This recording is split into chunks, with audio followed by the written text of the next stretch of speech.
জানিয়ে দিয়েছে। আমার দিকে তাকানো বন্ধু, হৃদয় উজাড় করে শুনুন। আপনার আমার প্রায় নবী তিনি জানিয়ে দিয়েছেন উত্তম চরিত্র এমন একটা নিয়ামত, মানুষ বন্ধু বরফে পানি লাগলে যেমনি বরফ গলে শেষ হয়ে যায়, একটা মানুষের উত্তম ভালো চরিত্রের কারণে তার সমস্ত গুনাহগুলি সেমনি শেষ হয়ে যায়। সুবহানাল্লাহ, একটা মজা হয় না তো? আরো জোরে, আরেকটু মহব্বতে ওয়াজ করতেছি আমি, মনে হচ্ছে ক্লান্ত হচ্ছেন আপনারা। এটা কি উচিত হইল? এটা উচিত হইল? এটা কখনোই উচিত উচিত। বন্ধুরে আমার, আল্লাহর হাবিব অত্যন্ত সুস্পষ্ট ভাবে আমাদেরকে জানিয়ে দিয়েছেন, কত সহজ। দেখেন, উত্তম চরিত্রটা এত বড় নিয়ামত। আপনারা দেখেন না, মাছের মধ্যে যখন বরফ দেয় লম্বা সময়, আমার একটা পাগল ভক্ত আছে বন্ধু, প্রায় সময় কক্সবাজার বিমানবন্দর তার বাসা, ওখান থেকে ইলিশ বা চিংড়ি ধরলে ককশিটে করে বরফ দিয়ে আমার কুমিল্লা পাঠায়। ককশিটের মধ্যে যতক্ষণ পর্যন্ত বরফ থাকে বন্ধু, তখন বরফটা গলে না। বের করে যখন এই ডিশের মধ্যে রেখে একটু পানি যখন ছিটিয়ে দেওয়া হয়, সঙ্গে সঙ্গে সেটা গলে পানি হয়ে যায়। আপনার আমার প্রাণের নবী এটার সাথে আপনাকে তুলনা করেছে সহজভাবে বোঝার জন্য। উত্তম চরিত্র মানুষের জীবনের সবগুলো গুনাহকে এমন ভাবে ধ্বংস করে, এমন ভাবে নিশ্চিহ্ন করে দেয়। পানি, বরফের মধ্যে পানি লাগলে যেমনি বরফ শেষ হয়ে যায় গলে গলে, উত্তম চরিত্র মানুষের জীবনের সবগুলো পাপকে ধ্বংস করে দেয়। জোরে জোরে বলুন না সুবহানাল্লাহ। এবার আসেন বন্ধু, অসৎ চরিত্র। কি চরিত্র? অসৎ চরিত্র মানুষের মধ্যে আছে না নাই? অসৎ চরিত্রের মেসালটা নবীজি এমন ভাবে দিয়েছেন বন্ধু, অসৎ চরিত্র, ক্যারেক্টারলেস পিপল বা পার্সন যাই বলি বন্ধু, এরা হলো সমাজের সবচেয়ে বড় বাড়ি বোঝা। আমার আপনার প্রাণের নবী বলেছে, মধুর মধ্যে সিরকা পড়লে যেমনি ভাবে মধুর অস্তিত্ব নষ্ট হয়ে যায়, মধু যেমনি ভাবে নষ্ট হয়ে যায়, মধুর মধ্যে সিরকা পড়লে মধু যেমনি ভাবে বন্ধু, সিরকা যেমনি ভাবে মধুর অস্তিত্বকে নষ্ট করে দেয়, ঠিক তেমনি ভাবে অসৎ চরিত্র মানুষের জীবনের পবিত্র আমলগুলোকে তেমনি ধ্বংস করে দেয়। জোরে জোরে বলেন নাউজুবিল্লাহ।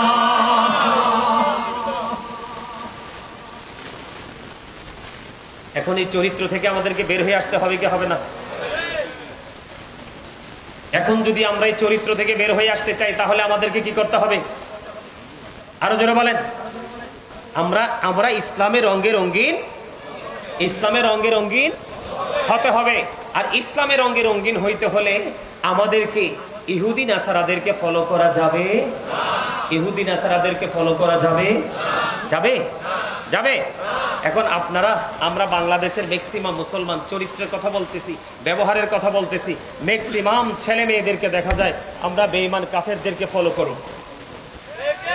যেমন আমি যদি আপনাকে বলি ব্যবহারের কথা, ইসলাম যে এমন একটা ধর্ম, এটার সাথে আমরা কি সুন্দর ব্যবহার করবো না খারাপ? আর সুন্দর ব্যবহার যে আমরা করতেছি, এই ব্যবহারটা যে আমরা করতেছি, এটা কিভাবে বুঝাতে হবে? আমরা আমাদের কর্মের মাধ্যমে বুঝাতে হবে। কিসের মাধ্যমে? কর্মের মাধ্যমে বুঝাইতে হবে। কর্মের মাধ্যমে এমন ভাবে বুঝাইতে হবে বন্ধুরে আমার, যেমন ধরেন আমরা যে পোশাক পরি, কি করি?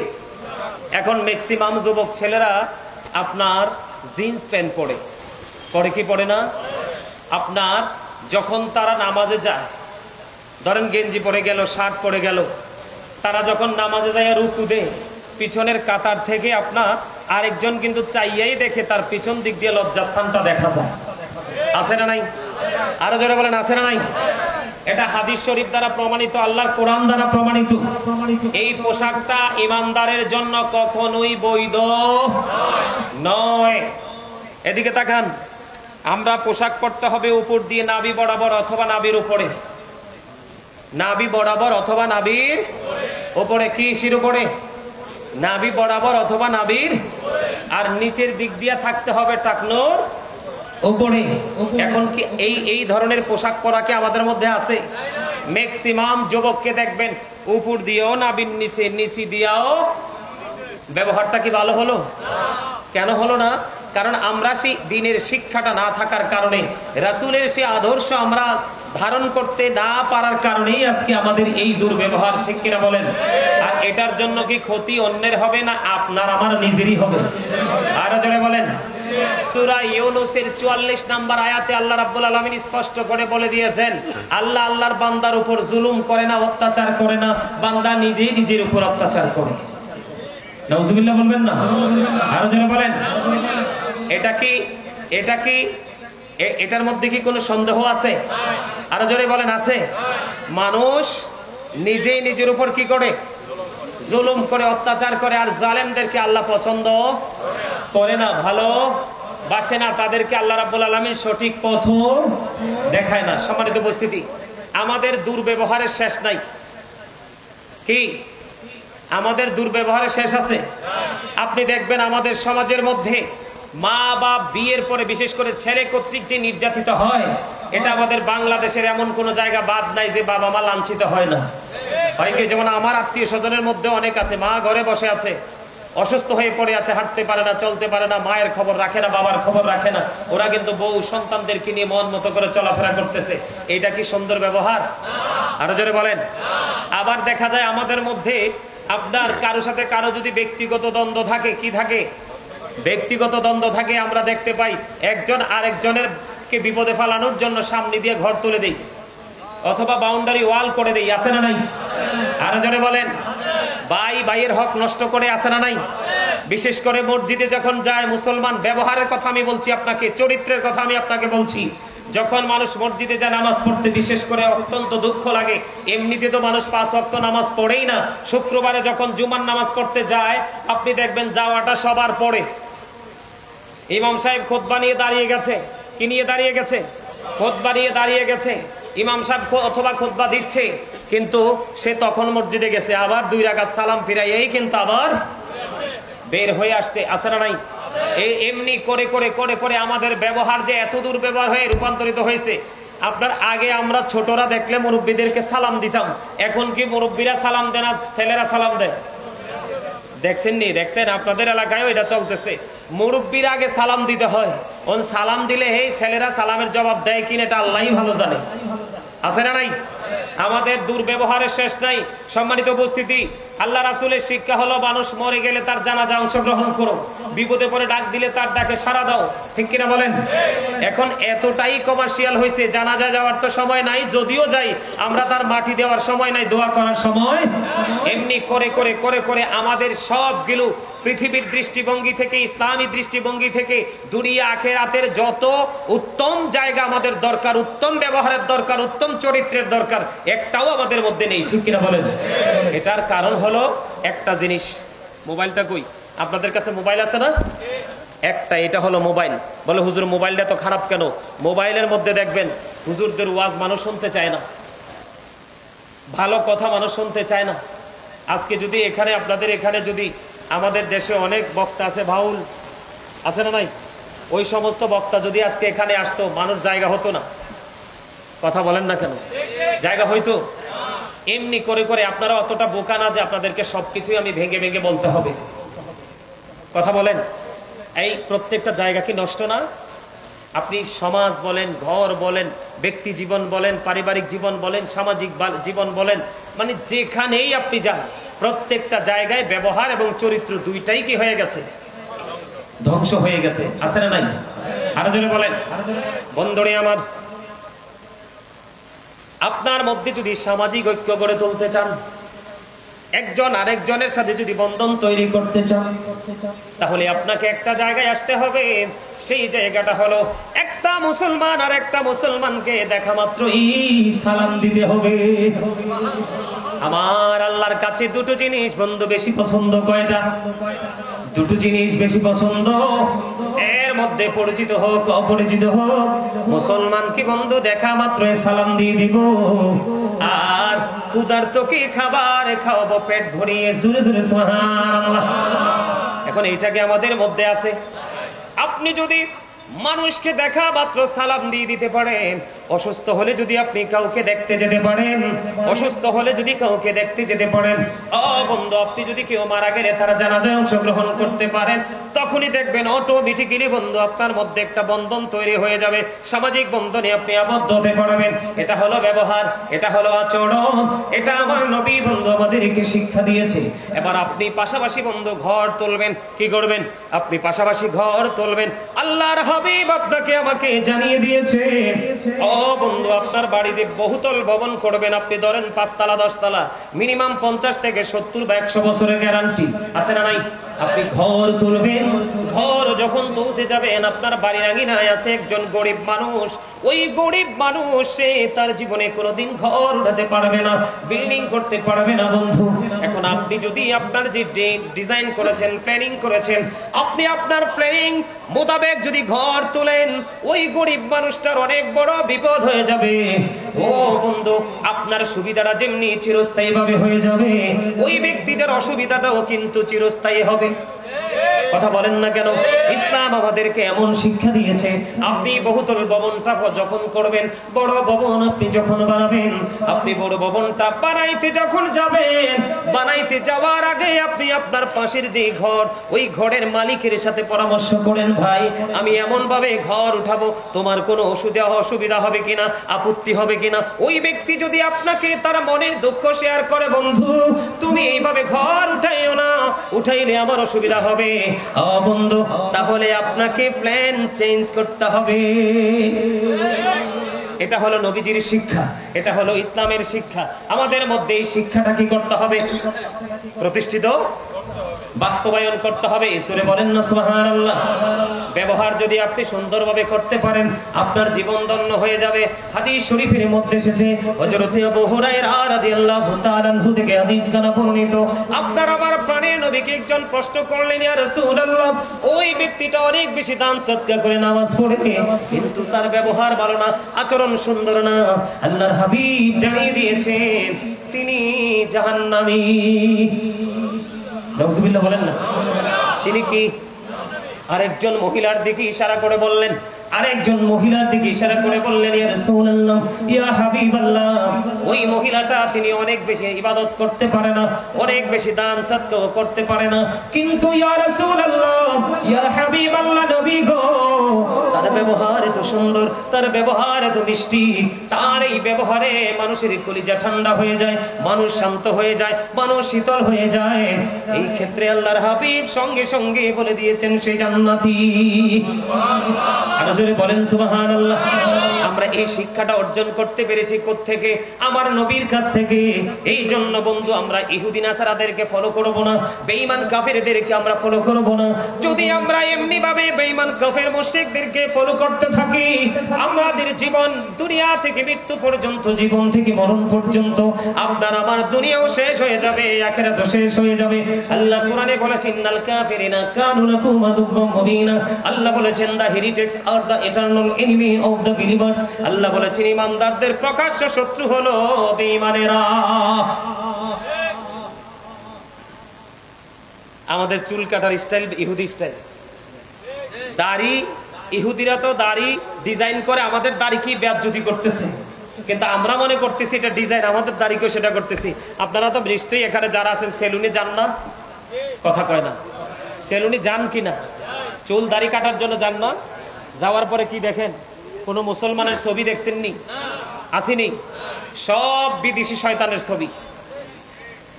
আমি একবার সেলুনে গেছি চুল ছোট করার জন্য, যাওয়ার পরে দেখি এক বাবা কত সুন্দর ছেলে, ছেলেকে নিয়ে ঢুকছে, ঢুকে বলতেছে, হুজুর ওইটার মতো চুলটা কাটিং দিয়ে দেন। যে এত নষ্ট জায়গা আমরা নিজেরা তৈরি করে নিচ্ছি, সেটা এটা ইসলামের আইন থেকে, বিধান থেকে দূরে যাওয়ার কারণে। কথা বলেন না কেন? মা আয়েশা সিদ্দিকা রাদিয়াল্লাহু তাআলা আনহা থেকে হাদিস বর্ণিত, তিনি জানিয়ে দিয়েছেন, আল্লাহর হাবিব সরকারে মদিনা তিনি বলে দিয়েছেন, বন্ধু উত্তম ব্যবহারের কারণে যে বিষয়টা সহজ হয়ে যায়, শক্ত আচরণের কারণে সেই বিষয়টা শক্ত হয়ে যায়। কি? উত্তম ব্যবহার করলে, নরম ব্যবহার, সফট সুন্দর ব্যবহারের কারণে একটা জিনিস কি হয়ে যায়? সহজ হয়ে যায়, আর খারাপ ব্যবহার, শক্ত ব্যবহারের কারণে সহজ বিষয়টাও কিন্তু জটিল হয়ে যায়। তাহলে আমরা সব সময় নরম ব্যবহার করার দরকার আছে না? সুন্দর ব্যবহার করার দরকার আছে না? এখন এই সুন্দর ব্যবহারটা শিখতে হলেই যেতে হবে মদিনা ওয়ালার পাগল আলেমদের কাছে, হক্কানি আল্লাহর ওলিদের কাছে। ঠিক কিনা বলেন? আরো জোরে বলেন। সুন্দর ব্যবহার করবে, সুন্দর ব্যবহারের কারণে আল্লাহ রাব্বুল আলামিন যেটাকে সৌন্দর্যমণ্ডিত করে দেন, আর খারাপ ব্যবহারের কারণে সেই জায়গাটাকে কলুষিত করে দেন। আল্লাহ রাব্বুল আলামিন তিনি কঠোরভাষী নয়, আল্লাহর হাবিব তিনিও কিন্তু বন্ধু কঠোরভাষী নয়। আল্লাহ রাব্বুল আলামিন অত্যন্ত আল্লাহ যেমন সফট, আল্লাহর হাবিবও তেমন সফট। এই সফট থাকার কারণে যুগে যুগে যুগে যুগে যুগে যুগে বন্ধু নবীজির কাছে বেঈমান কাফিরেরা ইসলাম গ্রহণ করেছে। জোরে জোরে বলেন না সুবহানাল্লাহ, আর জোরে বলেন সুবহানাল্লাহ। আপনাকে নবীকে জীবন দিয়ে ভালোবাসতে হবে, জীবনের চাইতে বেশি ভালোবাসতে হবে, সম্পদের চাইতে বেশি ভালোবাসতে হবে, সন্তানের চাইতে বেশি ভালোবাসতে হবে, তাহলেই আপনার জীবনে পরিবর্তন আনা সম্ভব। অন্যথায় কোনোভাবেই বন্ধু সম্ভব নয়। আপনি আমি আল্লাহর রহমতের ডানা ওই 3 শ্রেণীর মানুষের উপর প্রসারিত হয়ে থাকে বন্ধুরে আমার। এর মধ্যে হলো গরিব অসহায় মানুষের সাথে কোমল আচরণ করা। কি করা? কথা কয় না। মানে গরিব যারা আছে আপনার সমাজের মধ্যে, আপনার আশেপাশে, তাদের সাথে মিষ্টি ব্যবহার করবেন, পিতা মাতার সাথে মিষ্টি ব্যবহার করবেন, আপনার অধীনস্থে যারা আছে তাদের সাথে মিষ্টি ব্যবহার করবেন। এখানে আমি ব্যবহার কি জিনিস বুঝাচ্ছি বন্ধু? সুবহানাল্লাহ বলেন না। যেমন আমি সবগুলো বাদ দিয়ে দিলাম, সবগুলো বাদ দিয়ে দিলাম। একটু আগে কিন্তু ছোট্ট একটা হাদিস বলেছি, আপনার দান সদকা, আপনার নামাজ রোজা, আপনার আমল টামল সবকিছু আপনার বিনষ্ট হয়ে যাবে যদি আপনি বন্ধু খারাপ ব্যবহার করেন। বলা আর আপনার নামাজ কম, ইবাদত কম, জিকির কম, দান সদকা কম, কিন্তু আপনার ব্যবহার অত্যন্ত সুন্দর। আমার নবী বলে দিয়েছেন আপনার জন্য বরাদ্দ করেছেন জান্নাত। সুবহানাল্লাহ বলেন। আপনি যদি মা বাবার সাথে সফট হতে পারেন, এখানে মা বাবার কথা আসছে না নাই বন্ধুরে আমার? মা বাবার সাথে যদি সুন্দর আচরণ করতে পারেন, মিষ্টি ব্যবহার করতে পারেন, মায়ার নজরে মায়ের দিকে যদি তাকাইতে পারেন, আপনার আমল নামায় চলে আসবে হজের সওয়াব। তাহলে সফটনেস আল্লাহর পছন্দ কিনা? আরো জোরে বলেন না। আরে আরো জোরে বলেন। আল্লাহ রাব্বুল আলামিন কঠোরতা পছন্দ করে না, আল্লাহর হাবিবও কঠোরতা পছন্দ করে না। কঠোরতা মানুষকে সব দিক দিয়ে সংকুচিত করে দেন, আর নমনীয়তা মানুষের সব কিছুকে বন্ধ প্রশস্ত করে দেয়। জোরে জোরে বলুন সুবহানাল্লাহ। এই জন্য আমি আপনাদেরকে বিনীতভাবে বলবো বন্ধু, সুন্দর আচরণ করবেন। এখন বিবির সাথে ভালো আচরণ করবেন নি? কথা কয় না। এখন আমাদের সমাজে কিছু কিছু মানুষের কাছে বউ হচ্ছে সবচেয়ে বেশি অবহেলার জিনিস। আছে না নাই? আরো জোরে কথা বলেন।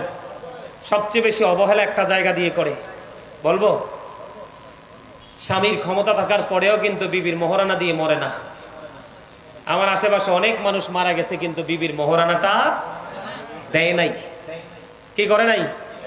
বিবির মোহরানা দেয় নাই। মনে রাখবেন, আপনি ইচ্ছে করে যদি বিবির মোহরানা না দিয়ে মরেন, তাহলে আপনার ঠিকানা কোথায় হবে? জাহান্নাম। জিনাকারীদের সাথে যুক্ত করা হবে। নাউজুবিল্লাহ। আরে আরো যারা বলেন না নাউজুবিল্লাহ।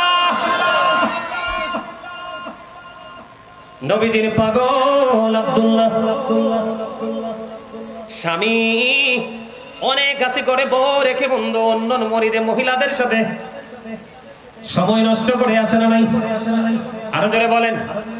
এখানে চরিত্র এবং সুন্দর ব্যবহার দুটোই বন্ধু খুঁজে পাবেন। এরকম স্বামী আমাদের মধ্যে আছে না নাই? আরে আরো জোরে বলেন না, আছে না নাই? আমি আপনাদেরকে বলে দেই বন্ধু, সামুর ইবনে জুনদুব রাদিয়াল্লাহু তাআলা আনহু থেকে হাদিস কানা বর্ণিত। হাদিসটা অনেক লম্বা। আমার নবী একদিন সাহাবায়ে কেরামদের সঙ্গে সত্যের ব্যাখ্যা দিতে লাগলেন। আমার দিকে তাকান, আমি ওই হাদিসে আবার ফিরে যাব বিবির কাছে। আগে আমি আপনাদেরকে একটুখানি ছোট্ট একটা জায়গা আছে হাদিসটার মধ্যে। আমার নবীজি সাহাবায়ে কেরামদেরকে বললেন, আপনারা কেউ স্বপ্ন দেখছেননি? সাহাবায়েরা বললেন না। আমার নবীজি বললেন, আমি একটা স্বপ্ন দেখেছি। স্বপ্নটা অনেক লম্বা বন্ধু।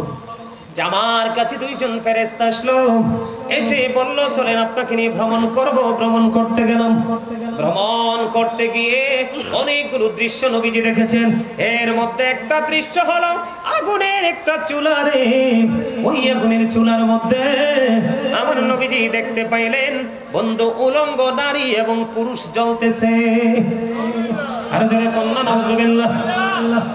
নবীজি অনেকগুলো দৃশ্য বন্ধু দেখলেন। দেখতে দেখতে দেখতে দেখতে দেখতে দেখতে বন্ধু সব যখন পরিদর্শন করা শেষ হয়ে যাবে, শেষ হয়ে গেল, ফিরে আসবে, এখন ফেরেশতাদেরকে সবগুলোর উত্তর জানতে চাইলেন। এর মধ্যে একটা হলো বন্ধু ওই যে আগুনের চুলা, আগুনের চুলার মধ্যে আমি দেখতে পেয়েছি দুইজন নারী পুরুষ, উলঙ্গ নারী পুরুষদেরকে দেখা যায়। এরা কারা রে? আমার নবীকে ফেরেশতারা জানিয়ে দিয়েছেন এরা হলো পৃথিবীর ব্যভিচার করনেওয়ালা। জোরে জোরে বলেন নাউজুবিল্লাহ। এটাও কিন্তু চরিত্রের একটা অবক্ষয়, ঠিক কিনা বলেন? আছে কিনা? আমাদের সমাজের মধ্যে আছে না নাই? ঠিক এর মধ্যে বিবাহিত কিছু আছে, বিবাহের আগে যাই করছেন, চরিত্র হরণ করছেন, নষ্ট করছেন, খারাপ করছেন, এটার একটা মাফের রাস্তা আছে, কিন্তু বিবাহের পরে মাফের কোনো সুযোগ। আল্লাহর হাবিব বলছে এদেরকে হত্যা করে ফেলো। কি করে ফেলো? মানুষকে হত্যা করার কোনো বিধান নাই। আমার আগে যিনি আমার ভাই আলোচনা করেছেন তিনি কিন্তু এই বিষয়টা নিয়ে আলোচনা করেছেন। একটা গর্ভধারিণী মহিলার যেই নবীজির কাছে আসা তাকওয়ার তিনি বিষয়টা বুঝাইতে গিয়ে বলেছিলেন, সম্মানিত উপস্থিতি, হত্যা করার কিন্তু বিধান নাই, কিন্তু নবীজি বলেছেন আপনার কয়েকটা কারণে ইসলাম ত্যাগ করলে খুনের বদলি খুন। এর মধ্যে একটা হলো আপনার ওই যে জিনা করলে। কি করলে? জিনা করলে। কি করলে? আরো জোরে বলেন। জিনা করলে আমাদের সমাজের মধ্যে আছে না নাই? আমাদের মধ্যে সবচেয়ে বড় লজ্জার বিষয় হলো বিবাহ করার পরেও স্বামীরা কি করে? জিনা ব্যভিচার করে। আবার স্বামী করে থাকার পরেও কোন কোন নারীরা কি করে? অসৎ কাজে লিপ্ত হয়। এটাও কিন্তু আমাদের চরিত্রের অবক্ষয়, ঠিক কিনা বলেন? আরো জোরে বলেন। বন্ধুরে আমার, আমরা সব কিছুকে বন্ধু ঠুনকো মনে করে উড়িয়ে দেই, আমরা এগুলোকে গুরুত্ব দেই না। আব্দুল্লাহ বিয়ে করলো 3 দিন, মতান্তরে 4 দিন হয়ে গেল। আব্দুল্লাহর বিবিকে আব্দুল্লাহর বাবা এসে প্রশ্ন করলো, বৌমা আমার স্বামী তোমার সাথে কেমন, আমার ছেলে তোমার স্বামী তোমার সাথে কেমন ব্যবহার করছে? এবার বন্ধু উত্তর প্রশ্ন করতে দেরি রে, বউ শ্বশুরকে উত্তর দিয়ে দিয়েছে। আজকে 3 দিন হলো, মতান্তরে 4 দিন হলো, আমি এখনো পর্যন্ত আমি আমার স্বামীর চেহারাটা দেখিনি। আল্লাহু আকবার বলেন না? কি করিনি? স্বামীর চেহারাটা দেখিনি। তখন ওই আব্দুল্লাহর বাবা আমার নবীজির কাছে নালিশ দিলেন। নবীজি সঙ্গে সঙ্গে ওই আব্দুল্লাহকে বন্ধু ডেকে পাঠালেন, বললেন তুমি শুধু নামাজ রোজা করলে, ইবাদত করলে চলবে না। আব্দুল্লাহ কোনো খারাপ কাজ করেন, আল্লাহর গোলামিতে নিয়োজিত আছে। এখন আমার নবীজি তাকে বলে দিলেন, না না, অন্য কাজের পাশাপাশি তোমাকে তোমার বিবির সাথে উত্তম ব্যবহার করতে হবে, তার মানে বিবির হকও তাকে দিতে হবে। সুবহানাল্লাহ বলেন না? তাহলে নবীজিকে ফলো করলে আপনার জীবনে কোনো ঘাটতি থাকবে না। কথা বলেন, ঘাটতি থাকবে না। কোনদিন কোন অবস্থায় আপনার ঘাটতি হবে না। আপনি দুনিয়ার মধ্যে যা কিছু করেন না কেন, আপনি সব কিছু করতে পারেন, কিন্তু আপনি যেখানে যেটা প্রয়োজন সেটা যদি করতে পারেন, তাহলে আপনি হবেন উত্তম আচরণকারী এবং উত্তম চরিত্রবান। বন্ধুরে আমার, এই জায়গাতে আমি যদি আপনাদেরকে একটা জিনিস একবার ইনশিওর করে দেই, এই জায়গাতে বাবা মার দায়িত্ব যথাযথ পালন করা উচিত। আমরা যারা সন্তান রয়েছে আমাদের দায়িত্ব যথাযথ পালন করা উচিত। বাবা মার দায়িত্ব হলো every parent should take care their children very carefully. প্রত্যেকটা পিতামাতার উচিত সন্তানের দায়িত্ব যত্ন সহকারে পালন করা। আর আমরা যারা সন্তান পৃথিবীর বুকে এসেছি, আমাদের প্রত্যেকের উচিত we should Obi our parents. আমাদের প্রত্যেকের উচিত আমাদের পিতামাতাকে মান্য করা। বলে হুজুর পিতামাতাকে মান্য করব কেমন করে? আমি বন্ধু আপনার জন্ম থেকে প্রাপ্তবয়স্ক হওয়া পর্যন্ত, আপনার উপর নামাজ ফরজ হওয়া পর্যন্ত আমি এই আগের জায়গাটা নিয়ে বলবো না। আপনি যখন বড় হবে, আপনার সন্তান যখন মোটামুটি বুঝতে শিখবে, আল্লাহর হাবিব বলেছেন আদিবু আওলাদাকুম আলা 3 খিসালিন হুব্বি নবিকুম হুব্ব হুব্বি আহলি বাইতিহি ওয়া আলা কিরাতিল কুরআন। আল্লাহর হাবিব সরকারে মদিনা তিনি বলে দিয়েছেন তোমরা তোমাদের সন্তানদেরকে তিনটি বিষয়ে শিক্ষা দাও। কয়টি বিষয়? একটা হলো হুব্বি নবীকুম, নবীর প্রেম, হুব্বি আহলি বাইতিহি, নবীর আহলে বাইতের প্রেম, নবীর পরিবারের প্রেম, আলা কিরাতিল কুরআন, কুরআন তেলাওয়াত শিখো। হুজুর সুবহানাল্লাহ। আপনি যদি আপনার চরিত্রকে ঠিক রাখতে চান, আপনি যদি উত্তম ব্যবহার করনে वाला হতে চান, তাহলে আপনাকে একটা জায়গায় আসলেই যথেষ্ট। ঠিক কিনা বলেন? এই জায়গাটা হলো Allah is all in all, follow his law and light for eternal success. আপনি পরিপূর্ণভাবে সফল হয়ে যাবেন, আপনার জন্য পরিপূর্ণ সফলতা অপেক্ষা করতেছে। আপনি দুইটা জিনিসকে আঁকড়ে ধরেন। কয়টা? এই দুটো হলো আপনার আমার জীবনের নিয়ামত। একটা হলো আপনার আমার প্রাণের নবী, আর একটা হলো লৌহে মোলার বাণী। জুরি জুরি বলেন সুবহানাল্লাহ। ল এন্ড লাইট, নূর হলো বন্ধু আরবি শব্দ, বাংলাতে এটাকে বলা হয় আলো, ইংলিশে এটাকে বলা হয় লাইট। আর ল বন্ধু আল্লাহর কোরআন। এই কোরআন বুঝিয়ে দেওয়ার জন্য আল্লাহ রাব্বুল আলামিন আমাদের জন্য বন্ধু আপনার আমার প্রাণের নবীকে পাঠিয়ে দিয়েছে। আপনি নবীকে পালন, নবীকে আদর্শ হিসেবে গ্রহণ করেন, আপনার জীবনে কোনো দিক দিয়ে কোনো অবক্ষয় দেখতে পাবেন না। এই জন্য আল্লাহ রাসূল বলেছেন হুব্বি নবীকুম টিজ দা লাভ অফ দ্য প্রফেট, নবীর প্রেম শিখাও। আল্লাহর হাবিব হযরতে আলী রাদিয়াল্লাহু তাআলা আনহু থেকে হাদিস বর্ণিত, আপনার আমার প্রাণের নবী তিনি বলে দিয়েছেন, ও বন্ধু বিলিভার্স লাভ দ্য প্রফেট, ঈমানদাররা নবীকে ভালোবাসবে। Hypocrites don't love the prophet, মুনাফিকরা নবীকে ভালোবাসবে না। যার সিনায় নবীর প্রেম আছে, যার সিনায় নবীর মহব্বত আছে, যার সিনায় নবীর ভালোবাসা আছে, তার পক্ষে বন্ধু প্রত্যেকটা জায়গায় অ্যাক্টিভ থাকা সম্ভব। মুনাফিক কখনোই অ্যাক্টিভ হতে পারে না। ঠিক কিনা বলেন? দুনিয়া আমার। এরপরে আমার নবী বলে দিয়েছেন তোমরা তোমাদের সন্তানদেরকে গুরুত্ব দিতে হবে। এটাই হলো আপনার আমার জন্য বড় শিক্ষা। কি? কারণ নবীকে ভালোবাসা আমাদের জন্য ফরজ, এটা হলো ঈমান। নবীর আহলে বাইত, নবীর পরিবারকে ভালোবাসা এটাও ফরজ, এটাও বন্ধু ঈমান। আপনি এই শিক্ষার প্রতি গুরুত্ব দিতে হবে। এই শিক্ষার গুরুত্ব অপরিসীম। আপনি যদি সন্তানকে শিক্ষাটা দিতে না পারেন, তাহলে আপনার সন্তান পথভ্রষ্ট হয়ে যাবে, চরিত্রহীন হয়ে যাবে, ও বন্ধু খারাপ ব্যবহার করনেওয়ালা বান্দাদের অন্তর্ভুক্ত হয়ে যাবে। কারণ তার মধ্যে সঠিক শিক্ষা যেটা থাকার দরকার সেটা নেই। তারপরে বলেছেন কোরআন তেলাওয়াত। আমি আপনাদেরকে যদি একটুখানি মজা দিতে চাই বন্ধু, আপনারা নবীর আহলে বাইত সম্পর্কে আমি যদি একটু বলতে চাই, আপনি যদি চরিত্রবান হতে চান তাহলে বন্ধু ইমাম হাসান হুসাইন দুই ভাইকে ফলো করতে পারেন। আপনি যদি চরিত্রবান হতে চান, আপনি যদি উত্তম ব্যবহার করনেওয়ালা হতে চান, হযরত আলীর দিকে ফলো করেন। মা বোনদেরকে ডেকে ডেকে বলছি, আপনারা যদি উত্তম চরিত্রবান হতে চান, আপনারা যদি আবেদা হতে চান, সালেহা হতে চান, তাহেরা হতে চান, তাহলে মা খাতুনে জান্নাত ফাতেমাকে ফলো করতে পারেন। তার কারণ হলো আপনার আমার প্রাণের নবী সেই ইনস্ট্রাকশন আমাদেরকে দিয়েছেন। নবীজি বলেছেন বন্ধু নবীজির আহলে বাইতকে ভালোবাসতে আমার আপনার প্রাণের নবী সর্বপ্রথম মা খাতুনে জান্নাত ফাতেমা। হাদিস শরীফের মধ্যে এসেছে আল্লাহর প্রিয় হাবিব সরকারে মদিনা তিনি বলেছেন ফাতেমাতু সাইয়্যিদাতু নিসাই আহলিল জান্নাহ। আমার রাসূল বলেছেন mother Fatema is the leader of females in জান্নাহ। ও বন্ধু এই চরণদ্বীপ ফকিরাখালীর আমার মা বোনদেরকে বলবো, উত্তম চরিত্রবান হতে চাও, উত্তম ব্যবহার করনেওয়ালা হতে চাও, তাহলে তুমি মা খাতুনে জান্নাত ফাতেমাকে তুমি ফলো করো বন্ধু।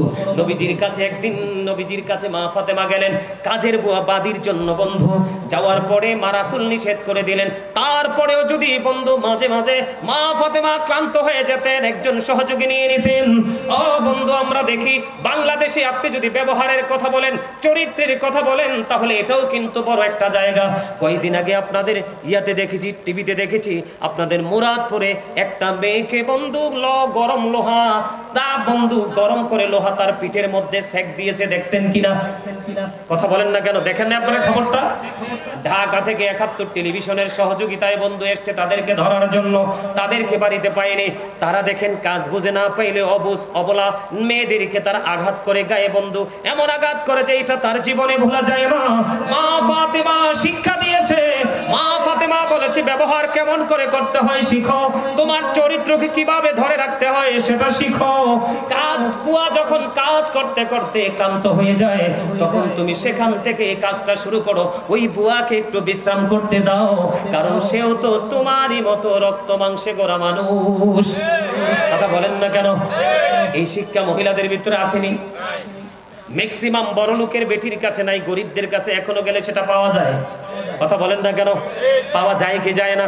আমি আপনাদেরকে যদি ব্যবহার শিখাইতে চাই, উত্তম চরিত্রবান যদি হতে চান বন্ধু, নবীকে ভালোবাসতে হবে, নবীর আহলে বাইতকে ভালোবাসতে হবে। আমি আপনাদেরকে যদি ছোট্ট একটা एग्जांपल দেই, আল্লাহর হাবিব হাদিস শরীফের মধ্যে এসেছে, আল্লাহর হাবিব বলেছেন আল হাসান ওয়াল হুসাইন সাইয়্যিদা শাবাবি আহলিল জান্নাহ। আপনার আমার প্রাণের নবী তিনি বলে দিয়েছেন, Imam Hasan and Husain are the leader of younger people in জান্নাহ।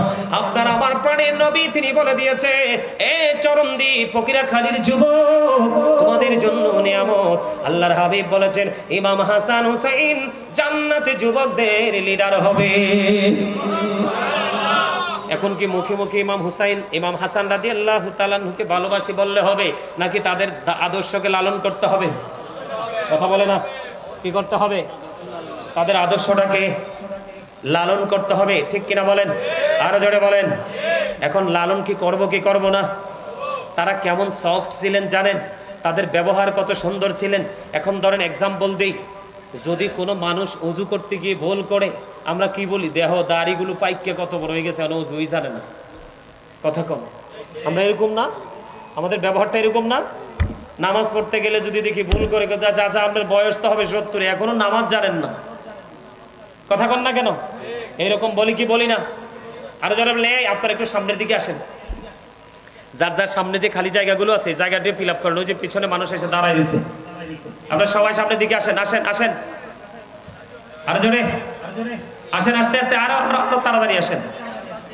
আমার আল্লাহ আল্লাহ আল্লাহু লা ইলাহা ইল্লাহু আল্লাহ আল্লাহ আল্লাহু ইল্লাহু আপন নূর দিয়া আল্লাহ করিয়া সৃজন, আরশির পরে কুরসির তরে রাখিলেন গোপন নবীজি। আল্লাহ আল্লাহ আল্লাহ ইল্লাহু আল্লাহ আল্লাহ আল্লাহ আল্লাহ পাকের প্রিয় হাবিবি মুহাম্মদ রাসূল, সবার আগে হলেন তিনি সৃষ্টি কুলের মূল নবীজি। আল্লাহ আল্লাহ আল্লাহ ইল্লাহু আল্লাহ আল্লাহ লা ইলাহা ইল্লাহু। মনটা আমার চাই যে শুধু যেতে মদিনায়, এই মনটা আমার চাই যে শুধু যেতে মদিনায়। রে অবুঝে মনে রে বোঝাই যত, সে তো বোঝে না নবীজি। আল্লাহ আল্লাহ লা ইলাহা ইল্লাহু আল্লাহ আল্লাহ ইল্লাহু। না জানি তো বাইতে নৌকা, না জানি সাঁতার, না জানি তো বাইতে নৌকা, না জানি সাঁতার। হায়রে দয়া করে পার করিও জাহান্নাম মাজার নবীজি। আল্লাহ আল্লাহ লা ইলাহা লা ইলাহা ইল্লাল্লাহ মুহাম্মাদুর রাসূলুল্লাহ সাল্লাল্লাহু আলাইহি ওয়াসাল্লাম। বন্ধু বলতেছিলাম আমি আপনাকে, আপনারা একটু মনটা দিয়ে শুনেন, বিভিন্ন দিক থেকে ছোট্ট ছোট্ট করে एग्जांपल দেব বন্ধু। এবার আমি বলতেছিলাম ইমাম হাসান রাদিয়াল্লাহু তাআলা আনহু, হুসাইন রাদিয়াল্লাহু তাআলা আনহু, দুই ভাই একদিন সফরে বের হলো। দুই ভাই যখন সফরে বের হলো, সফরে বের হওয়ার পরে দেখতে পাইলেন একজন মুরব্বি উযু বানাইতেছে, কিন্তু মুরব্বির উযু হয় না। এবং ইমাম হাসান হুসাইন দুই ভাই চিন্তা করলেন, একজন আরেকজনের সাথে পরামর্শ করলেন, দাঁড়িয়ে দাঁড়িয়ে দেখলেন ওই যে বুড়ো দাদুর তো ওযু হয় না, আজকে কৌশলে বুড়ো দাদুকে ওযু শিখিয়ে দিব, কিন্তু দাদুর সাথে কখনোই খারাপ ব্যবহার করা যাবে না। সুবহানাল্লাহ বলেন না, আর জোরে বলেন না সুবহানাল্লাহ। এবার বন্ধু ধীরে ধীরে এবার কি করলেন, ওই বুড়ো দাদুর কাছে ইমাম হাসান হুসাইন দুই ভাই আস্তে আস্তে করে চলে গেলেন। যাবার পরে বন্ধু এবার দাদুকে ডাক দিলেন, ডাক দিয়ে দাদুকে সালাম দিলেন। দাদু সালামের জবাব দিলেন। জবাব দেওয়ার পরে ভালো বন্ধু জিজ্ঞেস করা হলো, দাদু আপনি কেমন আছেন? দাদু বললেন ভালো আছি। আপনারা কেমন আছেন? আমরাও ভালো আছি। দাদু আপনি আজকে একটা কাজের বিচারক হতে হবে গো, একটা কাজের বিচার আপনাকে আজকে করতে হবে। দাদু গো কি এমন কাজ এটার বিচারক আমাকে বানিয়েছেন? বিচার হলো আজকে আমরা দুই ভাই ওযু বানাবো। দাদু আপনি বলে দিবেন কার ওযুটা বেশি সুন্দর। আর সুবহানাল্লাহ। এবার কি করলেন, ইমাম হাসান হুসাইন দুই ভাই বন্ধু সুন্দর করে ওযু বানাই রে।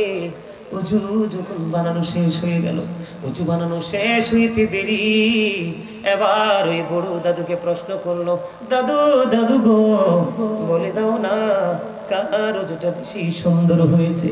এবার ওই বড় দাদু ডাক দিয়ে বললেন, দাদু গো আপনারা দুইজনের ওযুই এত সুন্দর হয়েছে, আমার জীবনে আমি আর কোনোদিন কাউকে তো সুন্দর করে ওযু বানাইতে দেখিনি, আমার কাছে অত্যন্ত পছন্দ হয়েছে গো দাদু, আপনারা দুই ভাইয়ের ওযুটাই সুন্দর হয়েছে।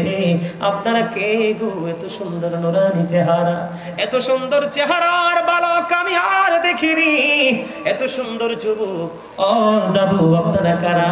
কেনই বা আপনারা এত সুন্দর করে ওযু করে দেখিয়েছেন? এবার ইমাম হাসান হুসাইন দুই ভাই ডেকে ডেকে বলে, আমরা পৃথিবীর কোনো সাধারণ মানুষ নই, আমরা হলাম আল্লাহর প্রিয় হাবিব হাবিবুল্লাহ নবী মুহাম্মদ রাসূলুল্লাহ সাল্লাল্লাহু আলাইহি ওয়াসাল্লাম আদরের কলিজার টুকরা মা ফাতেমা, ফাতেমার দুই সুযোগ্য সন্তান ইমাম হাসান হুসাইন দুই ভাই। বুড়ো দাদু একটা ডাক দিয়ে বললেন, এই কারণে আপনাদের যত সুন্দর, ওই দুই ভাই বলেছেন এই ওযু আমাদের প্রাণের কলিজার টুকরো নানা আমাদেরকে শিখিয়েছে। সুবহানাল্লাহ। ওই বুড়ো দাদু নিজেই বন্ধু স্বীকার করেছে, আপনাদের ওযুটাই সুন্দর হয়েছে, আমার ওযুটাই সুন্দর হয়নি। এখানে আপনারা দেখেছেন দুই ভাইয়ের ফুলের চরিত্র কত সুন্দর, ফুলের মতো বন্ধু, আচরণ কত মিষ্টি, কোন ধরনের কোনো প্রেসার নেই, কৌশল করে বন্ধু দাদুকে ওযু শিখিয়ে দিয়েছেন। এমনি ইমাম হাসান হুসাইন দুই ভাই আমার নবীজি সাহাবায়ে কেরামের জীবনী থেকে আমরা অনেক উত্তম আচরণ, সুন্দর আচরণ, উত্তম চরিত্রের মিসাল আমরা খুঁজে পেয়েছি বন্ধু। আমরা সেই দিকে দাবিত হতে হবে। জীবনে আপনি যত ভালো কাজ করেন, যত দান সদকা করেন, যত ধরনের ভালো কাজ করেন, আপনার ব্যবহার এবং চরিত্র এই দুটো যদি ঠিক না থাকে বন্ধু, আপনি কখনোই জান্নাতে যেতে পারবেন না। এই দুটোকে ভালো করার দরকার আছে না ভাই? আছে। সম্মানিত উপস্থিতি, ব্যবহারের কথা যদি বলি, এখন আমাদের সমাজের মধ্যে দেখবেন বিপদে পড়লে যদি একজন 5 টাকা হাওলাত চায়, মানুষ কিন্তু দিতে চায় না। কথা বলেন চায়, কিন্তু সুদের কথা বলেন দেখবেন কতজন দিতে আসে। আছে না নাই? আরো জোরে বলেন, আছে না? হাওলাত চাইলে বলবে নাই। যখন আপনি সুদের মাধ্যমে কোনো বিনিময়ে পাবে দিবে, দিতে বলবেন, তখন দেখবেন টাকার কোনো অভাব হবে না। এটা কি ভালো ব্যবহার? আরো জোরে বলেন না। এই ব্যবসাটার সাথে যারা যুক্ত, প্রত্যক্ষ পরোক্ষ যেইভাবে যুক্ত, সবার অপরাধ সমান। সবার অপরাধ কি সমান? নবীজি মেরাজে গেলেন, মেরাজে যাওয়ার পরে জাহান্নামের মধ্যে দেখতে পাইলেন এক একটা মানুষের পেট এক একটা ঘরের মতো বড় বড়। জিব্রাইলকে প্রশ্ন করেন, ভাই জিব্রাইল এরা কারা? জিব্রাইল উত্তর দিয়ে দিয়েছেন, এরা সুদখোর।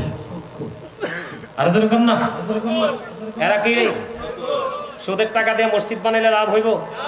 যারা সুদ খায় তারা কি চরিত্র ঠিক আছে নাকি চরিত্র নষ্ট হয়ে গেছে? যারা মানুষকে কষ্ট দিয়ে সুদের টাকা উপার্জন করে তাদের ব্যবহার কি ভালো না খারাপ? তাহলে আপনারা একটু বিবেচনা করে দেখবেন, একটু বিবেচনা করে দেখবেন, চরিত্র এবং ব্যবহার এই দুটো কিন্তু কাছাকাছি। দুটো কি? যার চরিত্র খারাপ তারই ব্যবহার খারাপ, আর যার ব্যবহার খারাপ মনে করবেন এটারই চরিত্র খারাপ। কথা বল না কেন? এই দুটোকে সুন্দর করতে হলে আপনাকে রাসূল প্রেমিক হতে হবে। কি হতে হবে? রাসূল প্রেমিক হতে হবে। রাসূলের সাথে প্রেম করবেন, আপনি কি হয়ে যাবেন? ধন্য হয়ে যাবেন। অন্যথায় আপনি নগণ্য হয়ে যেতে হবে। ঠিক না ঠিক? এখন রাসূলকে তো পাবেন না, রাসূল তো আমাদের কাছ থেকে চলে গেছে। নবীর প্রেমিক যারা, আশিক যারা, গভীর প্রেমিক যারা, তাদেরকে নবীজি স্বপ্নযোগী দিদার দিবে। এমনিতে তো সরাসরি নবীকে দেখার কোনো সুযোগ, পাওয়ার কোনো সুযোগ নেই, কিন্তু নবীর আদর্শটাকে আমরা পেয়েছি, এটাকে আমরা সারা জীবন ধরে রাখতে পারবো। কার মাধ্যমে? হক্কানি আলেমদের মাধ্যমে। আপনাদের চট্টগ্রামের মানুষের কিন্তু চরিত্র খারাপ হওয়ার কথা না, কারণ সারা বাংলাদেশের মানুষ জানে সুন্নিয়তের শহর হলো চট্টগ্রাম। ঠিক কিনা বলেন? আরো জোরে, সুন্নিয়তের শহর কি? যার মধ্যে সুন্নিয়ত আছে তার চরিত্র এবং ব্যবহার কোনোটাই খারাপ হতে পারে? আরো জোরে বলেন, পারে? পারে না। সম্মানিত উপস্থিতি, আপনাদের আমাদের সমাজে গান বাজনা হয়নি? আরো জোরে বলেন, হয়নি? আপনি যদি নামাজ পড়েন, আপনি যদি হজ করেন, আপনি যদি রোজাও রাখেন, তারপরেও আপনার ঠিকানা হবে জাহান্নাম। শুধু গান বাদ্যযন্ত্র প্রেমিক হলে, মাঠে পানি দিলে যেমনি ফসল জন্ম হয়, ঠিক তেমনি ভাবে এই অশ্লীল শব্দ দ্বারা গান রচনা করে, মিউজিক অ্যাড করে, যেটা আপনার সামনে তুলে ধরা হয়, এটার মাধ্যমে মানুষের মনের ঘরে নোংরামি সৃষ্টি হয়। আরো জোরে বলেন নাউজুবিল্লাহ। এই একটা সময় আসবে কিয়ামতের আগে মানুষকে মাটিতে গ্রথিতকরণ করা হবে, চেহারা বিকৃত হয়ে যাবে। তারা তাওহীদও মানবে, তারা রিসালাতও মানবে, তারা রোজাও রাখবে, তারা হজও করবে, তারা নামাজও পড়বে, ইয়া রাসূলুল্লাহ, তারপরেও কি সাজাটা বহাল থাকবে? নবীজি বললেন, হ্যাঁ, তারপরেও সাজাটা বহাল থাকবে। তার কারণ কি? গান বাদ্যযন্ত্র প্রেমিক হবে এবং মদের আসর বসাবে। সমাজের মধ্যে আছে না নাই? যে গান বাজনার আয়োজন করে, গান বাজনার নামে মদ খায়, বিভিন্ন নেশা করে, এরা কি কখনো উত্তম চরিত্রবান হতে পারে? এই ব্যবহারটা কি ভালো? এই ব্যবহারটা খারাপ না? এমনি করে করে আপনি প্রত্যেকটা জায়গা, প্রত্যেকটা সেক্টর, প্রত্যেকটা প্লেসকে দেখবেন। আপনি যদি একটু সূক্ষ্মভাবে হিসাব করেন, আমি যদি আপনার উত্তম চরিত্র এবং ব্যবহার নিয়ে আরেকটু কথা বলি, আমাদের বাংলাদেশে কিন্তু সামাজিক অবক্ষয়, মানসিকতারও অবক্ষয় এমনভাবে হয়েছে যেটা কল্পনা করা যায় না। আপনারা জানেন কিনা জানি না, এই আপনাদের এই চট্টগ্রামে, এই চরণদ্বীপ ফকিরাখালীতে মানুষকে একজনকে দাওয়াত দিলে 3 জন যায়নি। আরে ওমা, যায় না বলে, একজনকে দাওয়াত দিলে 3 জন যায় না? কথা বলেন, যায় কি যায় না? এটা যে ইসলাম সাপোর্ট করে না, এই ব্যবহারটা যে ভালো না, এটা জানেননি? জানেন? যে জানেন আলহামদুলিল্লাহ, আর যে জানেন না তাকে একটু বলে দেই। সম্মানিত উপস্থিতি, একজন দাওয়াত দিলে 3 জন যাওয়া যাবে না, আবার দাওয়াত রেখে দাওয়াত মিস করা যাবে না। কি? একজনকে দাওয়াত দিলে 2 জন বা 3 জন যাওয়া যাবে না, আবার দাওয়াত রেখে দাওয়াত মিস করা। বড় আয়োজন করা হয়, আপনি একজন গেলেন না, এমনি করে করে 10 জন গেল না, 20 জন গেল না, তাদের খাবার কিন্তু রয়ে যাবে, অথবা এই খাবারটা নষ্ট হতে পারে। এখন হয়তো বা হবে না, কিন্তু হতেও তো পারে। পারে কি পারে না? এটার জন্য দায়ী হবেন যিনি দাওয়াত রেখে যাননি তিনি। আবার একজনকে দাওয়াত দিলে একজনের সাথে 3 জন যায় কি যায় না? একজনের সাথে দাওয়াত দিলে 2 জন যায় কি যায় না? দাওয়াতি এখনো 20 জন বাকি রয়েছে, 50 জন খেয়ে ফেলেছে। 50 জনের মধ্যে 20 জনই আপনার অতিরিক্ত একজন করে করে নিয়ে গেছে। কেউ ভাগিনা নিয়ে গেছে, কেউ নাতি নিয়ে গেছে, কেউ ভাতিজা নিয়ে গেছে, কেউ ছোট ছেলে নিয়ে গেছে। এমনি করে করে মূল দাওয়াতি 20 জন বাকি রয়েছে। এই 50 জনের মধ্যে 20 জন অথবা 25 জন অতিরিক্ত একজন করে নিয়ে গেছে। এখন খাবার আছে না নাই? খাবার নাই। সেই এই যে 20 জনকে সে আর খাবার দিতে পারবে না। এই লজ্জার জন্য দায়ী হবে যারা অতিরিক্ত ওনাকে ইনফর্ম না করে, ওনাকে না জানিয়ে যারা গিয়েছে তারা। কথা কি বুঝতে পারছেন? আরো জোরে বলেন, পারছেন? বিয়ে কি পবিত্র কাজ না? আরো জোরে বলেন। এখনকার চরিত্রহীন সন্তান বেশি নাকি চরিত্রবান? কথা কন না কেন? ভয় পান নাকি? এখনকার যুগের, আমি সব সময় প্রায় ওয়াজে বলে থাকি, মুরব্বীদের অন্তর আল্লাহ আল্লাহ রাসূলের প্রেম ভালোবাসায় ভরা, আর এই প্রজন্মের ম্যাক্সিমাম যুবক যুবতীদের অন্তর হিংসা, নোংরামি আর আত্মগরিমায় ভরা। ঠিক কিনা বলেন? একমাত্র কারণ হলো দিনের শিক্ষা না থাকার কারণে। গতকালকে আমি সেই বিষয় নিয়ে লম্বা আলোচনা করেছিলাম। গতকালকের প্রোগ্রামে এই জিনা ব্যভিচার নিয়ে, জোরে বলেন না নাউজুবিল্লাহ, এ নিয়ে। এটা লূত আলাইহিস সালামের জামানায় ছিল বলৎকার। কি? এই বলৎকারী পিছনের লজ্জাস্থান দিয়ে আপনার নিজের শারীরিক চাহিদা মেটানো, এটা লূত জাতির কাজ, এটা আখিরি নবীর কাজ হতে পারে না। ঠিক কিনা বলেন? আরো জোরে। আপনি কি বলবো চরিত্র নিয়ে ওয়াজ বিভিন্ন দিক থেকে আপনাদেরকে এক্সাম্পল দিয়েছি।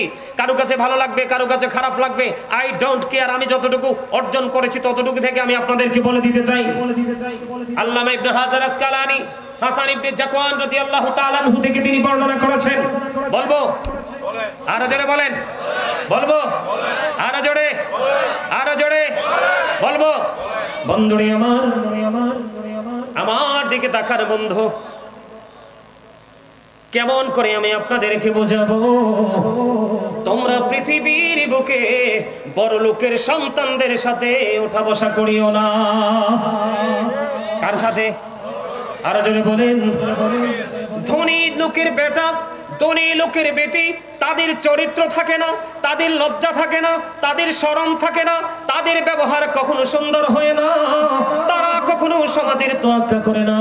এই জন্য জানিয়ে দিয়েছেন, কিছু বলবেন? এই জন্য বলে দিয়েছেন বন্ধু, বড় লোকের সন্তানদের সাথে মেলামেশা করিও না, কারণ বড় লোকের ছেলেরা ও বন্ধু অবিবাহিত যুবতীদের মতো ফিতনা। কথা কয় না? আমার কথা বুঝেন না আপনারা? আরে ভাই বানাইয়া বলি না তো। আর আমি আপনাদেরকে আরেকটা কথা বলি। হযরতে সুফিয়ান সাউরি রাদিয়াল্লাহু তাআলা আনহু তিনি বলেছেন, আমি একদিন গোসলখানায় গেলাম, গোসলখানায় যাওয়ার পরে ফুটফুটে সুন্দর একটা বালক আমার গোসলখানায় ঢুকে পড়লো। আমি দেখে দেখে বললাম, এই বালকটাকে আমার কাছ থেকে গোসলখানা থেকে বের করে নিয়ে যাও, কারণ একটা অবিবাহিত একটা মেয়ের সাথে থাকে একটা শয়তান, আর আপনার বালকদের সাথে থাকে 10টা শয়তান। কথা বুঝেন নাই? এই শুধু মেয়েদেরকে চোখে চোখে রাখলে হবে না। সমাজে যদি আপনি উত্তম চরিত্রবান সন্তান এবং ছেলে মেয়ে যদি আপনি সমাজে রেখে যেতে চান, তাহলে ছেলে মেয়ের সাথে আপনাকে 3টা জিনিসের দিকে নজর রাখতে হবে।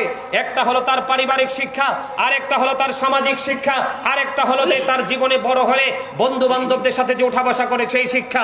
আপনাকে 3টা জায়গার দিকে সমানভাবে খেয়াল রাখতে হবে, তাহলেই কিন্তু সন্তান চরিত্রবান হবে। হযরত আবু সাঈদ খুদরি রাদিয়াল্লাহু তাআলা থেকে হাদিস কানা বর্ণিত, আমার নবী আপনার নবী দুজাহানের বাদশা নবী তিনি বন্ধু জানিয়ে দিয়েছে, একজন যুবক আর একজন যুবকের লজ্জাস্থানের দিকে তাকায়ও না, একজন যুবতী আর একজন যুবতীর লজ্জাস্থানের দিকে তাকায়ও না। আমার নবী বলে দিয়েছেন বন্ধু, একজন যুবক প্রাপ্তবয়স্ক একজন যুবক আরেকজন যুবকের সাথে তুমি একই কাঁথার নিচে ঘুমাইও না, একজন যুবতী আর একজন যুবতীর সাথে একই কাঁথার নিচে ঘুমাইও না। জোরে জোরে বলেন আল্লাহু আকবার।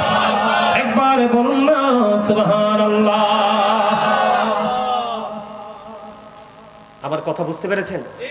হ্যাঁ, খেয়াল রাখবেন তো।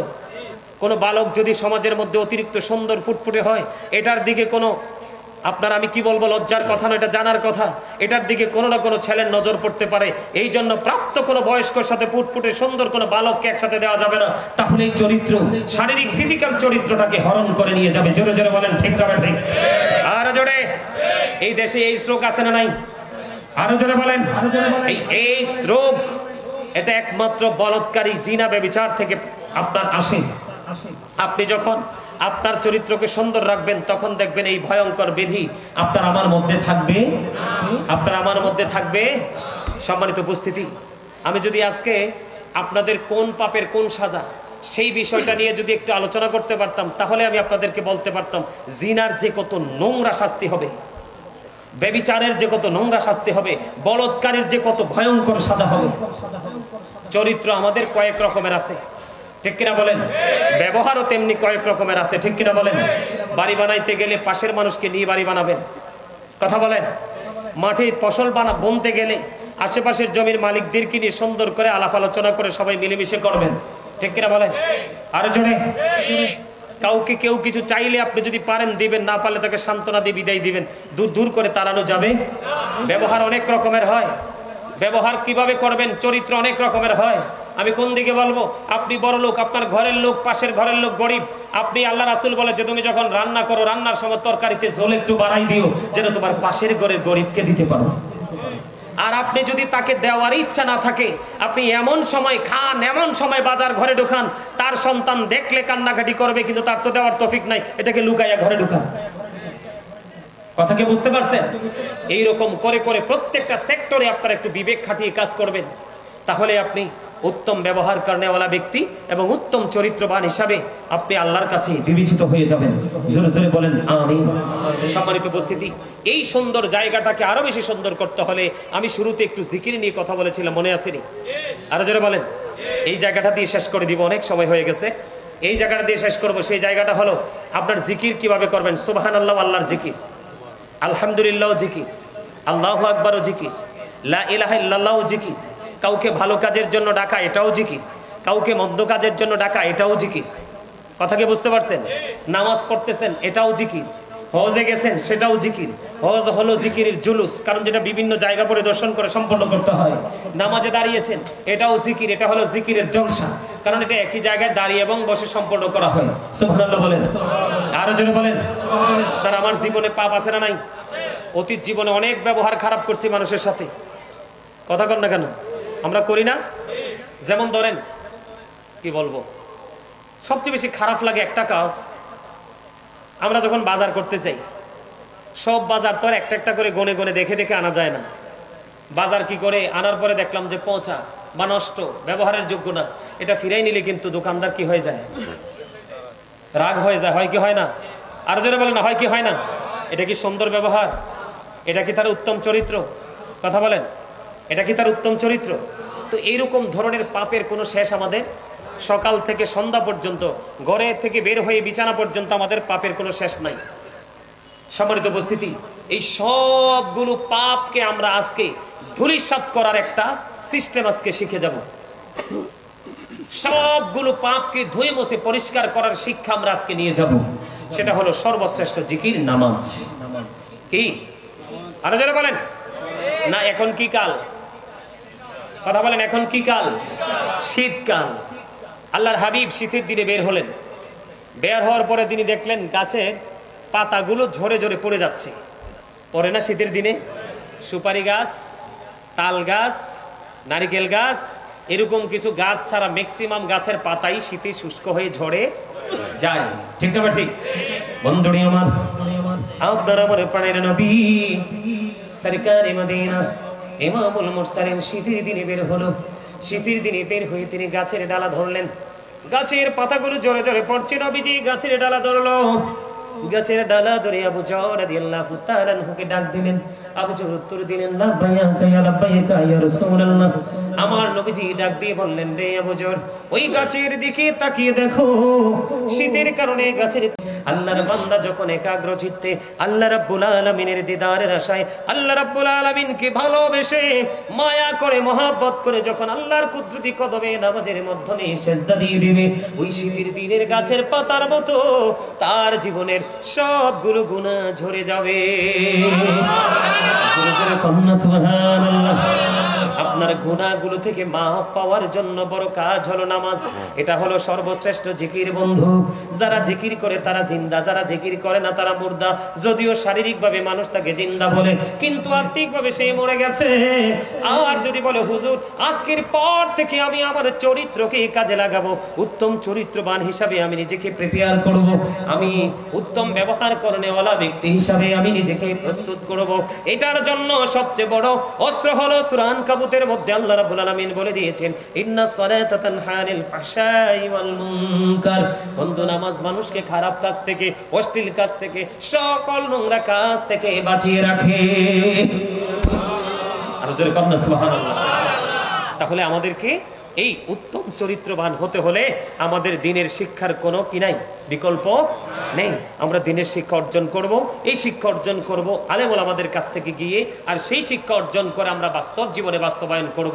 তাহলেই আমাদের জীবনে সফলতা সম্ভব। ঠিক কিনা বলেন? সম্মানিত উপস্থিতি, আর আলোচনা করছি না, অনেক লম্বা আলোচনা হয়ে গেছে।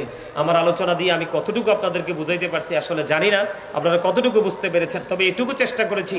ব্যবহার কাকে বলে, আপনার চরিত্র কাকে বলে, আপনি আবার শারীরিক বলেন, মানসিক বলেন, সব ধরনের চরিত্র কয়েকটা এক্সাম্পল দিয়েছি। আশা করি যারা বোঝার বুঝে গেছেন, আর যারা বুঝবেন না তাদেরকে সারা রাত ব্যাপী বুঝাইলো সম্ভব না, ঠিক কিনা বলেন? সম্মানিত উপস্থিতি, এই দুটো জিনিসের দিকে খেয়াল রাখবেন।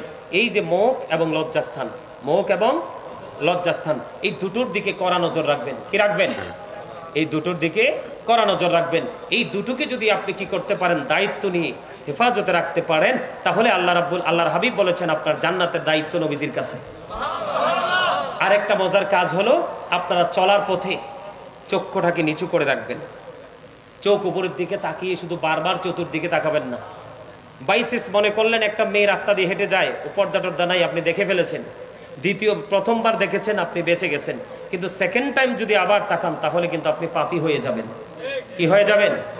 চরিত্র কিন্তু চোখেরও আছে, চরিত্র কিন্তু মুখেরও আছে, চরিত্র কিন্তু কানেরও আছে, চরিত্র কিন্তু হাতেরও আছে, চরিত্র কিন্তু পায়েরও আছে, সবকিছুর আছে। আছে কি নাই? তা আপনি বুঝে নেবেন কোনটাকে কোন চরিত্রে আপনি দেখতে চান। এটা আপনার উপর ডিফাইন করবে, এটা আপনার মানসিকতার উপর নির্ভর করবে। কথা কি বুঝতে পারছেন? সম্মানিত উপস্থিতি, আমার এই অসমাপ্ত আলোচনা এখানেই সমাপ্ত করতে চাই। আমার আলোচনায় আপনারা যদি কষ্ট পেয়ে থাকেন, আল্লাহর ওয়াস্তে ক্ষমা করে দিবেন। যদি ভালো লেগে থাকে, আপনারা আমার আলোচনার উপর ভিত্তি করে এবং আজকের মাহফিলের শুরু থেকে এই পর্যন্ত যত আলোচনা হয়েছে, প্রত্যেকটা ওয়াজকে মনে রেখে রেখে, জি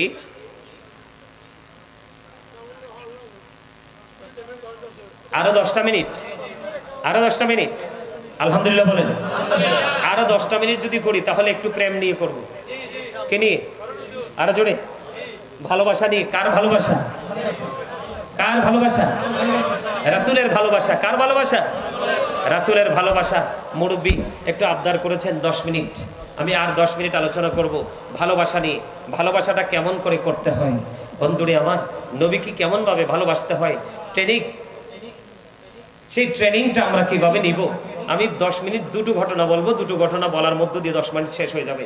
সম্মানিত উপস্থিতি, আপনারা সবাই শুনছেন না যে এই হিজরতের রাত্রে নবীজিকে সাপে কামড় দিয়েছিল? হযরত আবু জি বলে, সাপে কি নবীজিকে কামড় দিয়েছেন? আবু বকর কি? কাকে? তো না বুঝতে জি বলেন কেন? এটা তো একবার মুখস্থ ওয়াজ। কি ওয়াজ এটা? একবার মুখস্থ ওয়াজ। সুন্নিরা সবাই এটা মুখস্থ করে রাখছে, করছে কিনা? আর জোরে বলেন, আর জোরে। বন্ধুরে আমার, আমরা তো নবীর উম্মত, নিজেদেরকে নবীর উম্মত বলে দাবি করি, কিন্তু নবীর আদর্শ, নবীর প্রেম আমাদের মধ্যে নেই। বন্ধুরে আমার, ওই হিজরতের রাত্রিতে গুহার মধ্যে যে আবু বকর সিদ্দিক রাদিয়াল্লাহু তাআলা আনহুকে যে সাপে কামড় দিয়েছিল, কেন কামড় দিয়েছিল? যেই সাথে কি আমার নবী এখনো রওজায় পাশে নিয়ে শুয়ে আছে।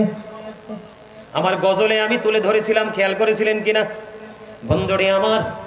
ওই সাপ কি আমার নবীর সঙ্গী কি চিনল না? অবশ্যই চিনেছে।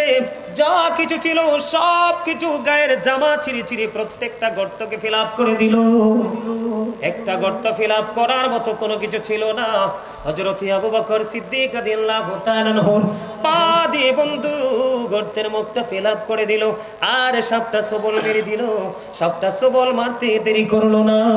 সাপটা যখন সবল মারলো, আবু বকরের শরীরে বিষটা বন্ধু ছড়ে গেল, শরীরটা কম্পন আরম্ভ শুরু করলো। বন্ধু, একটা ফোঁটা চোখের পানি আমার নবীজির পবিত্র নুরানি চেহারা মুবারকের উপর পড়লো। আমার নবীজির একটু তন্দ্রাচ্ছন্ন ছিল, ভেঙে গেল। দেখার পরে তিনি দেখতে পাইলেন আবু বকরকে সাপে সবল মেরেছে। আমার নবীর পবিত্র মুখ জবান মুবারক থেকে তুতু মুবারক যখন লাগিয়ে দিল, বিষ বন্ধু পরিপূর্ণ কি হয়ে গেল? ফিনিশ হয়ে গেল। জোরে জোরে কন্যা সুবহানাল্লাহ। কিন্তু এখানে সবচেয়ে বড় মজার খবর হলো, সবচেয়ে বড় মজার জায়গা হলো, কেন গো ওই সাপটাকে সবল মারলো? ওই সাপটা কেন আবু বকরের পায়ে সবল মারলো? তার কারণ হলো বন্ধু, সাপ আবু বকরকে মারার জন্য সবল মারেনি, আবু বকরকে ধ্বংস করার জন্য সবল মারেনি। সাপের একটা কৌশল হলো সবল মারা, এছাড়া তার কাছে কোনো রাস্তা ছিল না বন্ধু। সাপটা সবল মারলো, তার কারণ হলো, সাপটা সবল মারার কারণ হলো আবু বকর যখন পাটা গর্তের মুখটার মধ্যে দিয়ে দিল, সাপ আমার নবীকে দেখতে পায় না। জোরে জোরে বলেন না সুবহানাল্লাহ। বন্ধুরে আমার, সাপ সাপ আমার নবীকে দেখতে পায় না, কিতাব প্রমাণ করেছে। সাপ আবু বকরকে সবল দিয়ে বুঝিয়ে দিল, এ আবু বকর তুমি পা সরায়া নাও, পা সরায়া নাও। আমার এই গর্তের মধ্যে বসবাসের বয়স হলো 1500 বছর। ও আবু বকর তুমি পাটা সরিয়ে নাও, পাটা সরিয়ে নাও, আমি আমার প্রাণের নবীকে প্রাণটা ভরে দেখব। কারণ আজকে পর্যন্ত আমার এই গর্তে বসবাসের বয়স হলো 1500 বছর ধরে অপেক্ষা করতেছি আমি আমার প্রাণের নবীর জন্য। জোরে জোরে বলেন না সুবহানাল্লাহ। বন্ধুরে আমার, আকির নামক একটা গাধা আমার নবীজি যখন পৃথিবী ছেড়ে চলে গেল, পৃথিবী ছেড়ে চলে যাওয়ার পরে আকি নামক গাধাটা সহ্য করতে পারলো না, নবীজির বিরহ সইতে পারলো না। 3 দিন 3 রাত্র মতান্তরে 4 দিন 4 রাত্র কোন ধরনের কোনো খাবার খায় না, কোন ধরনের কোনো পানি স্পর্শ করে না। গাধার মনের মধ্যে একটা শুধু চিন্তা, একটা শুধু শব্দ, তার হৃদয় রাজ্যে বসবাস করে, আরে প্রাণের নবী সরকারে মদিনা, আল্লাহর প্রিয় হাবিব আমার প্রাণের নবী কোথায় চলে গেল? এই বুঝি চলে গেল, জীবনে আর কোনদিন প্র্যাকটিক্যালি নবীর কেয়ার দেখতে পাবো না। নবীর বিরহ সে মেনে নিতে পারলো না, নবীর চলে যাওয়া সে মেনে নিতে পারলো না। 3 দিন 3 রাত্র মতান্তরে 4 দিন 4 রাত্র সে কোনো খাবার বন্ধু স্পর্শ করলো না। সর্বশেষে গভীর সমুদ্রে ঝাঁপ দিয়ে সে তার নিজের জীবন দিয়ে দেয়। এরকম প্রেম করতে পারলে কি হয়ে যাবে? আমাদের জীবন ধন্য হয়ে যাবে। আমাদের ব্যক্তি জীবনে এত বেশি গাদার কোনো গুরুত্ব নেই, আমাদের প্রয়োজনের মধ্যেও গাদার গুরুত্বটা পড়ে না, ঠিক না? ঠিক। কিন্তু রাসূলের সাথে প্রেম দেখছেননি? কথা বলেন। সম্মানিত উপস্থিতি, নবীর প্রেম নিয়ে যদি আমি কথা বলি শেষ হবে না। হযরত ওয়াইস করে নবীর সাথে প্রেম করে নবীজির জুব্বা মোবারক পেয়ে গেল, ঠিক কিনা বলেন? উহুদের ময়দানে হযরত মালিক বিন সিনান রাদিয়াল্লাহু তাআলা নবীজির রক্ত মোবারক চোষার কারণে নবীজি গোটা পৃথিবীকে জানিয়ে গেল যে তোমরা যদি জান্নাতে কোনো মানুষ দেখতে চাও তাহলে মালিক বিন সিনানকে দেখে নাও। সুবহানাল্লাহ বলেন। সম্মানিত উপস্থিতি, আমরা যদি সেইভাবে রাসূলকে ভালোবাসতে পারি, আমরা যদি সেইভাবে রাসূলকে মহব্বত করতে পারি, তাহলেই কিন্তু আমাদের জীবনটা ধন্য। নামাজ যখন পড়তে যাব নবীজি যেভাবে শিখিয়েছে সেভাবে পড়ব, মা বাবার সাথে ভালো ব্যবহার যখন করব নবীজি যেভাবে শিখিয়েছে সেইভাবে করব, সমাজের মানুষের সাথে যখন ব্যবহার করব নবীজি যেভাবে শিখিয়েছে সেইভাবে আমরা করব, ঠিক কিনা বলেন? রাস্তায় যখন চলবো রাস্তার যে হক আছে সেই হক আমরা আদায় করব। এমনি করে করে প্রত্যেকটা জায়গায় একদিন একটা শিখবেন, একদিন একটা শিখবেন, একদিন একটা শিখবেন, এমনি করে করে করে করে দেখবেন আপনি একদিন দেখবেন সব কিছু আপনার আওতায় চলে আসবে, ঠিক কিনা বলেন? আপনার জীবনে কোনো অংশে কোনো কিছুর কোনো ঘাটতি, কোনো কিছুর কোনো অভাব থাকবে না। তবে সর্বপ্রথম আপনাকে হতে হবে 100% ইমানদার, 100% ইমানদার। তারপরে আপনার এগুলো হলো আমল। আল্লাহ যেন আমাদেরকে ইমানি ইসলামী জিন্দেগি যেন দান করে, সকলে বলুন আমিন। আরো জোরে বলুন আমিন। কেমন করবে কি? কেমন করবে? আপনি আপনার সামনে তো মাইক্রোফোন। কেমন করবে কে? সম্মানিত উপস্থিতি, আবারও বলছি আপনাদের তাবারুকের ব্যবস্থা আছে? তাবারুক আছে? কাতারবদ্ধ হতে হবে, কাতারবদ্ধ হওয়া লাগবে। সম্মানিত উপস্থিতি দাঁড়ান, তাবারুক আছে জিজ্ঞেস করেন, তাহলে আমি সিস্টেম করে দিব। আছে? যদি শোনেন আমার দিকে তাকান, যদি তাবারুক তারা যেহেতু করেছে আপনাদেরকে দেওয়ার জন্য, আপনারা সর্বশেষে তাদেরকে একটু হেল্প করবেন। কি করবেন? হেল্পটা হলো যখন কিয়ামে দাঁড়াবো আমরা সবাই, আপনারা সকলেই কাতারবদ্ধ হয়ে যাবেন। হ্যাঁ হ্যাঁ, আচ্ছা আমি বলতেছি তো, প্লেট করুক আর প্যাকেট করুক, যেটাই করুক, প্লেটই দিলেও কাতারে সুবিধা, প্যাকেট করলেও কাতারে সুবিধা। আপনারা যখন আমরা কিয়ামে দাঁড়াবো নিজ নিজ দায়িত্বে আপনারা কি হয়ে যাবেন? কাতারবদ্ধ হয়ে যাবেন। আপনারা যখন সারিবদ্ধভাবে কাছাকাছি হয়ে বসে যাবেন তখন আপনাদের, আমরা যখন মোনাজাত শেষ করব তখন আপনাদের কাছে কি আসবে? তাবারুক চলে আসবে। তখন আপনার তাবারুক নিয়ে অথবা খেয়ে চলে যাবেন।